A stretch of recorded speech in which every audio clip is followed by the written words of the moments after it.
සාදරයෙන් පිළිගන්නවා ටෙක් සන්ඩේ එකට ලෝකෙ පුරාම සිද්ධ වෙන තාක්ෂණික වශයෙන් වැදගත් වෙන තොරතුරු සාරාංශගත කරලා කතා කරන ඉදිරිපත් කරන අපේ වැඩසටහන තමයි ටෙක් සන්ඩේ කියලා කියන්නේ. ඉතින් මේ ටෙක් සන්ඩේ එකේදී අපි කතා කරන තොරතුරු අතරට එකතු වෙනවා තමන්ගේ Microsoft Office වලට AI CoPilot එක එකතු කරන Microsoft සමාගම අලුත් watch එකක් ඒ වගේම අලුත් foldable phone එකක් වගේම අලුත් chip එකක් එක්ක නැවතත් කරලියට එන Huawei සමාගම Windows 11 වල අලුත්ම අප්ඩේට් එකෙන් system crash blue screen ඇති වෙන තොරතුරු වගේම තවත් ටෙක් තොරතුරු රසක්ම ටෙක් සන්ඩේ එකට යන්න කලින් Miha Institute එකෙන් ඔන්න announcement එකක් තියෙනවා. Miha Institute එක අපිත් එක්ක එකතු වෙලා දිගටම courses ගැන එයාලගේ තොරතුරු අරගෙන එනවා. ඉතින් අලුත්ම course එක තමයි Python course එක. ඉතින් ඕගොල්ලන්ට Python ඉගෙන ගන්න අවශ්‍යයි නම් ඔන්න මේ course එකට සම්බන්ධ වෙන්න පුළුවන්.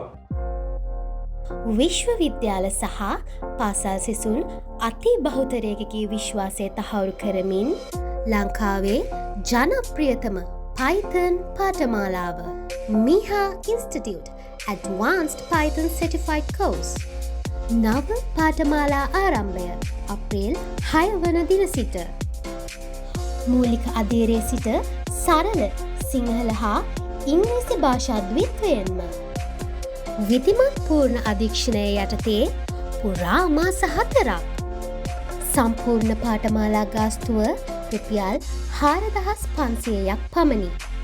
ලියාපදිංචි වීම සඳහා www.mihainstitute.com වෙතින් හා විමසීම් සඳහා පහත සඳහන් ඕනෑම ආකාරයකින් අප හා සම්බන්ධ විය හැක.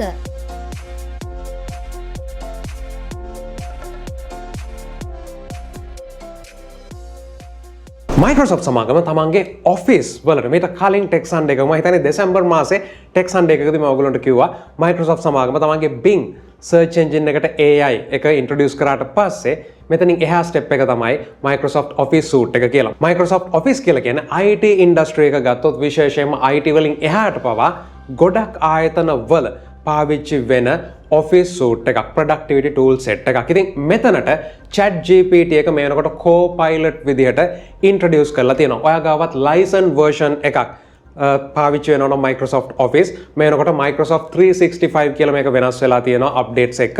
ඉතින් මේ දේවල් තුල ඔයාට මේ AI එකේ power එක පාවිච්චි කරන්න පුළුවන්. ඉතින් උදාහරණයක් විදිහට Microsoft Word වල තියෙන සම්පූර්ණ document එකක් දිහා බලලා PowerPoint presentation එකක් හදන්න කියන තැනට මෙන්න මෙච්චර ස්ලයිඩ් ගානක ප්‍රසන්ටේෂන් එකක් හදලා දෙන්න ඩ්‍රාෆ්ට් කරන්න කියන තැනට මේ වෙනකොට මේ AI එක පළවෙනි ස්ටෙප් එකේදී ඇවිල්ලා ඉන්නවා.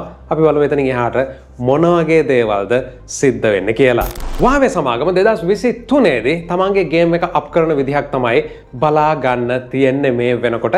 ඉතින් ඔන්න අලුත්ම ටීසර් කැම්පේන් එක පටන් අරගෙන තියෙනවා Huawei Watch Ultimate එකට.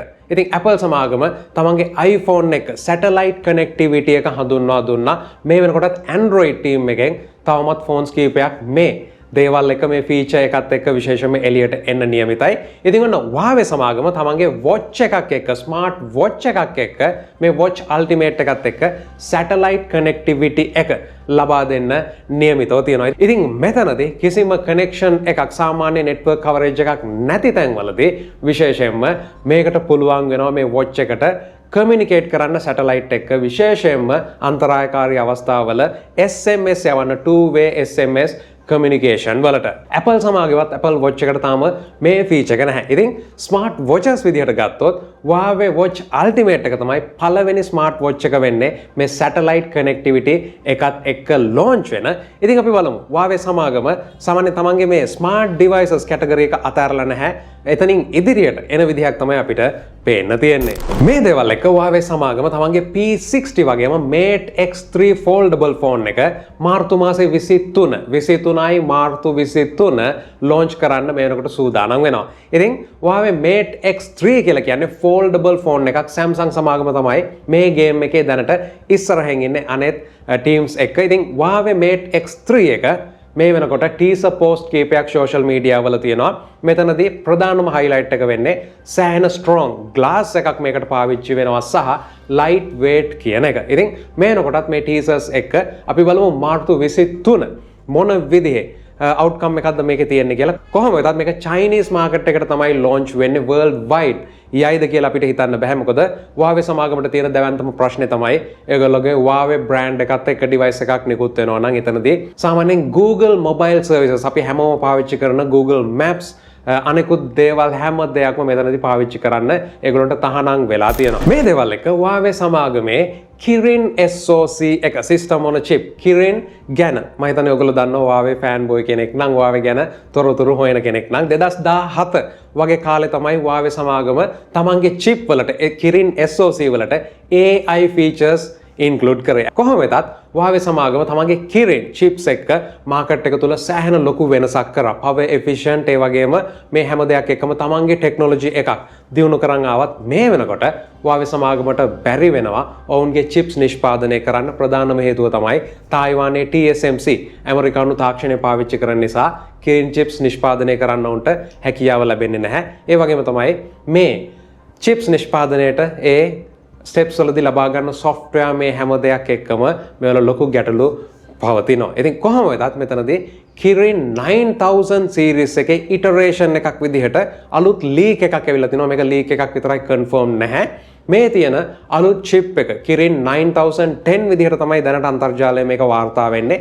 මේක Antutu benchmark වලදී 1.3 million score එකක් ලබා ගනී කියන යම්කිසි කතාබහක් වෙනකොට අන්තර්ජාලය තුල ඇති වෙනවා. එහෙම වුණොත් අලුත්ම Qualcomm chip එක මේක සංසන්දනය වෙද්දී සෑහෙන ලොකු වෙනසක් තියෙන විදිහට තමයි දැනගන්න ලැබෙන්නේ. ඉතින් කොහොමද අපි බලමු මේක ඇත්ත වුණත් මේක සමහරට sample එකක් වෙන්න පුළුවන්. mass production වලට යන්න Huawei සමාගමට හැකියාවක් නැහැ. ඇමරිකානු සම්බාධක එක්ක ඔවුන්ගේ design එක තිබ්බත් ඔවුන්ට වෙනත් තැනකින් මේ chip එක නිෂ්පාදනය කරන්න බෑ. ඇමරිකාව මෙතනදී ඒගොල්ලොන්ම limit කරලා තියෙනවා. ඇමරිකානු තාක්ෂණය පාවිච්චි වෙන 10%කට වඩා පාවිච්චි වෙන plant එකක් එහෙම නැත්නම් software එකක් කිසිම දෙයක් මේ ආයතන වලට Chinese ආයතන වලට පාවිච්චි කිරීමේ හැකියාවක් නැහැ. ඉතින් අපි බලමු මේ development එක මේ chip එක පැත්තෙන් Huawei සමාගම කොයි පැත්තටද යන්නේ කියලා. phones ගැන කතා කරද්දී Apple සමාගම මේ folding phones පැත්තට එන විදිහක් අපිට දැනගන්න ලැබුණා යාළගේ patents එක. නමුත් Apple සමාගම තමන්ගේ iPhone release එක කිසිම විදිහකට foldable phone එකක් device එකක් ගැන අපිට නිල වශයෙන් ප්‍රකාශයක් නිකුත් කළා නැහැ. ඉතින් foldables market එකට අවිලා සෑහෙන කාලයක් වෙනවා. අවුරුදු දෙකකට වඩා වැඩි මේ වෙනකොට. ඉතින් මේවා mainstream වෙන විශේෂයෙන්ම Samsung වගේ සමාගම් ඉදිරියට එද්දී Apple සමාගම මෙතනින් එහාට යන විදිහක් පේන්න නැහැ. මේ විදිහට උඩින් පෙනුනට යටින් තිරය යට තිරය පිටුපස Apple සමාගම තමන්ගේ foldable devices ගැන සෑහෙන රිසර්ච් කරනවා කියලා දැනගන්න ලැබෙනවා. ඉතින් අලුත්ම patent එකක් හරහා මේක ලීක් වෙලා තියෙනවා. Apple සමාගම අලුත් patent එකක් අරගෙන තියෙනවා. foldable device එකක් බිමට වැටුනොත් විශේෂයෙන්ම මේක sense කරලා gyro වලින් sense කරලා එතනදී screen එක සම්පූර්ණයෙන්ම වැහෙන mechanism එකකට ඒගොල්ලෝ patent එකක් අරගෙන තියෙනවා. ඉතින් මේ හරහා දැනගන්න ලැබෙන දේ තමයි Apple සමාගම perfect foldable phone එකකට යනවද තව කල් අරගෙන කියන එක. මේ හරහා මේ patent එක හරහා තියෙන දේ තමයි තියෙන තොරතුරු තමයි සාමාන්‍යයෙන් user කෙනෙක්ගේ අතේ phone එකක් device එකක් අතහැරුනම මේක බිම වැටෙනවා නම් ඒ විදිහට ඒකට sense වුණොත් screen එක latch එකක් මගින් එහෙමත් නැත්නම් හදිසියේදී ඉක්මනින් වැහෙන්න තියෙන mechanism එකක් release කරලා මේක close කරනවා කියන එක. ඉතින් අපි බලමු මොන විදිහටද Apple foldable එකක් ආවොත් මම හිතන්නේ leaks අවම වෙයි. ඒ වගේම තමයි මේ තියෙන දේවල් එක වෙනස්ම විදිහේ demo එකක් අපිට බලා ගන්න පුළුවන් වෙයි. live බිම අතාරිනවා වගේ test එකක් Apple සමාගම අරගෙන එන්නත් හැකියාව තියෙනවා. ඉතින් ගොඩක් options තියෙනවා Apple USB type C එක Apple 15 එක මේ අවුරුද්දේ release වෙන්න නියමිතයි. අපි බලමු foldables පැත්තටත් Apple සමාගම අඩිය තියයිද කියලා. AI ගැන කතා කරද්දී අපි හැමෝටම මතක දෙයක් තමයි MidJourney AI. සාමාන්‍යයෙන් photo realistic output එකක් දෙන්න පුළුවන් AI එකක් විදිහට MidJourney සෑහෙන ජනප්‍රිය වුණා. ඉතින් ඔන්න MidJourney එක ගැන මම වීඩියෝ එකක් කරා. බැලුවේ නැත්නම් මේ AI වලින් අපිට කරන්න පුළුවන් දේවල් ඔයාලට පුළුවන් උඩ තියෙන link එක ගිහින් බලන්න.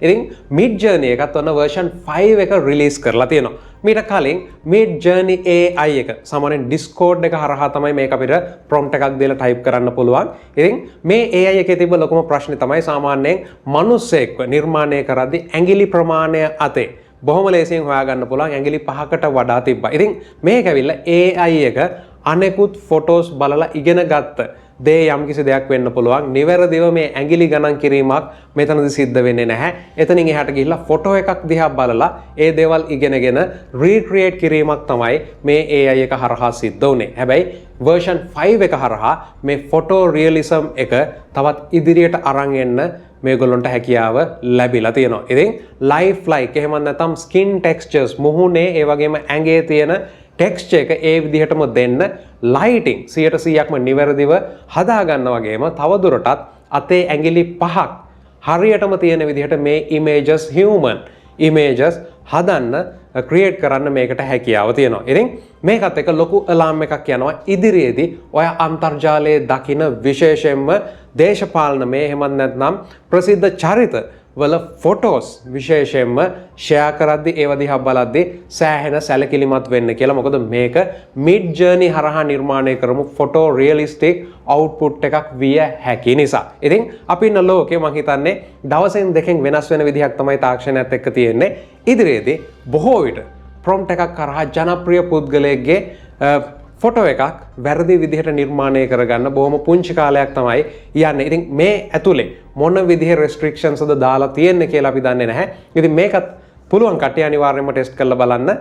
මේ දේවල් තුල මම හිතන්නේ අපේ ලෝකය මේ false news, fake news කියන දේවල් නම් ඊටමත් වැඩි වෙයි ඉදිරියට.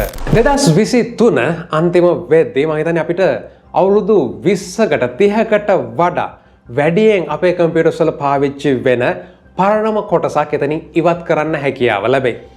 hard disk, mechanical hard drives තවදුරටත් සාමාන්‍ය දෙයක් නොවන විදිහක් තමයි අලුත්ම නිවුස් එකෙන් දැනගන්න ලැබෙන්නේ. ඒ තමයි මේ වෙනකොටත් ඔයගොල්ලෝ මාකට් එකේ බැලුවොත් SSDs, solid state drives වල price අඩු වෙමින් පවතිනවා. ඉතින් මේ price cuts එක්කම ඔන්න ඉදිරියේදී තවත් price අඩුවීමක් ගැන වාර්තා වෙනවා. මේවට පාවිච්චි කරන NAND chips වල නිෂ්පාදනයේ ප්‍රයිසිං අඩුවීමක් තියෙනවා. මේ හේතුව නිසා බොහෝ දුරට NVMe එහෙම නැත්නම් SSD drives පොදුවේ ගත්තොත් මිල අඩුවීමක් අපිට බලා ගන්න පුළුවන් වෙයි. ඉතින් මේ දේවල් එක්ක අපි හැමෝටම වගේ මේ අවුරුද්ද අවසානයේ එහෙම නැත්නම් 2024 වෙද්දී තවදුරටත් 1TB 2TB hard disk වෙනුවට mechanical hard disk වෙනුවට SSD වලට යන්න තරම් මේවා මිල අඩු වෙයි කියලා තමයි මේ වෙනකොට වාර්තා වෙන්නේ. ඉතින් මේක ලංකාවටත් ඒ විදිහටම world market එකේ computer components වල මිල ගණන් බලපායි කියලා දැනගන්න පුළුවන්. මොකද මේ වෙනකොටත් prices සෑහෙන අඩු වෙලා තියෙනවා. ඔයගොල්ලෝ check කරොත් ප්‍රධාන websites ඒ computer shops වල. ඉතින් මේ දේවල් එක මේ solid state drives adoption rate එක යම් කිසි මට්ටමකට අඩු වෙලා තිබ්බේ මේවල මිල ගණන් එක hard drive එකේ 2TB එකක් මිලදී ගද්දී අපිට SSD එකෙන් 1TB තමයි මිලදී ගන්න පුළුවන්. ඉතින් මේ දේවල් එක්ක අපි බලමු මොන විදිහටද මේ storage පැත්ත වෙනස් වෙන්නේ කියලා.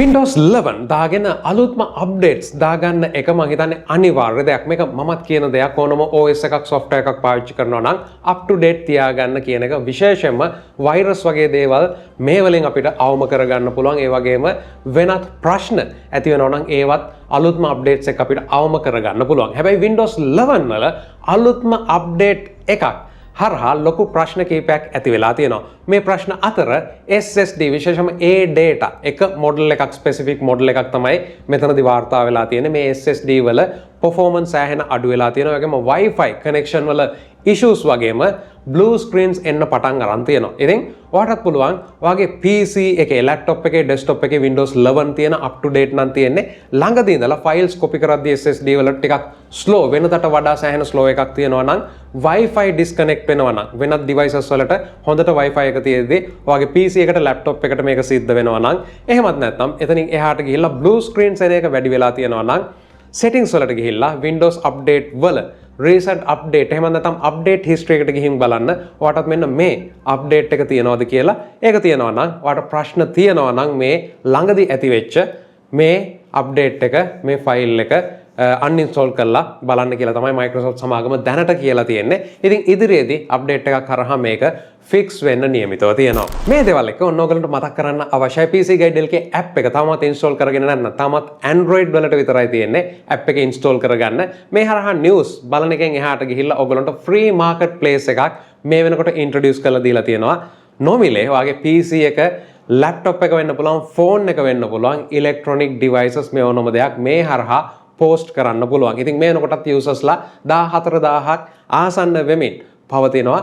මේ හරහා ඔන්න ඔයගොල්ලන්ට platform එකක් තියෙනවා නොමිලේ ඔයාලගේ tech electronic products විකුණ ගන්න. මේ වෙනකොටත් හොඳ deals මේකේ තියෙනවා. laptop ගන්නවා නම් desktop ගන්නවා නම් අපේ app එක install කරගෙන අවිල්ලා බලන්න. ඔයගොල්ලෝ මොනවා හරි VJ card එකක් ගන්න ඉන්නවා නම් hard drive එකක් ගන්න ඉන්නවා නම් monitor එකක් ගන්න ඉන්නවා නම් අපේ app එක තුල ඒ දේවල් ඔයාලට හොයාගන්න පුළුවන් වෙයි. ඉතින් ආරාධනා කරනවා pcguidelk app එක install කරගෙන පාවිච්චි කරලා බලන්න කියලා. විශේෂයෙන්ම ඔයාගේ මේ devices මිලදී ගැනීම මේ වගේ දේවල් වලට app එක හරහා ගොඩක් ලොකු ප්‍රයෝජනයක් තියෙනවා. චීනේ නැවත වතාවක් අපිට news එකක් එනවා. Hong Kong Huawei Macau කියන බෝඩ් එකේදී electric scooter එකක් තුල ඒකේ main beam එක තුල handle එක එන NVMe Kingston NVMe SSDs හොරෙන් හංගල අරන් යන්න ගිහිල්ලා අහු වෙලා තියෙනවා.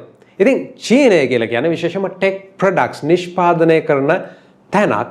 මේ වගේ රටක් තුළ බොහෝ විට මේ ටෙක් ප්‍රොඩක්ට්ස් වල ගාණ අඩු වෙන්න ඕනේ. හැබැයි මීට කලින් CPU ඇඟට ටේප් කරගෙන අරන් යන්න ගිය කට්ටිය, චීනය ඇතුළට අරන් යන්න ගිය කට්ටිය, ඒ වගේම GPU වෙනස් කරලා එහෙමත් නැත්නම් මේකේ තියෙන ඔරිජිනල් ගානට වඩා GB ගාන මොඩල් එක වෙනස් කරලා ඒවා අරගෙන යන්න ගිහිල්ලා අහු වෙලා තියෙනවා. ඒ වගේම දැන් මෙතනදී ස්කූටර් එකක් තුල NVMe's අරගෙන යන්න ගිහිල්ලා අහු වෙලා තියෙනවා. ඉතින් මේ දේවල් එක්ක යම් කිසි කෙනෙකුට අයිඩියා එකක් තියෙනවා නම් ඇයි චීනය වගේ මේ දේවල් නිෂ්පාදනය කරන රටකටම මේ වගේ දේවල් ස්මගල් කරන්න එහෙම නැත්නම් මෙතනින් පිටතට අරන් යන වෙනත් තැන්වලදී එළියේදී සාමාන්‍ය මුදලට ගන්න පුළුවන් දේවල් ඒ රට තුල තවත් ගණන් අඩුවේ යුතු දේවල් මේ විදිහට සිද්ධ කරන්නේ ඇයි කියන එක ගැන අයිඩියා එකක් තියෙනවා නම් අනිවාර්යයෙන්ම පල්ලෙහා කමෙන්ට් සෙක්ෂන් එකේ දාන්න.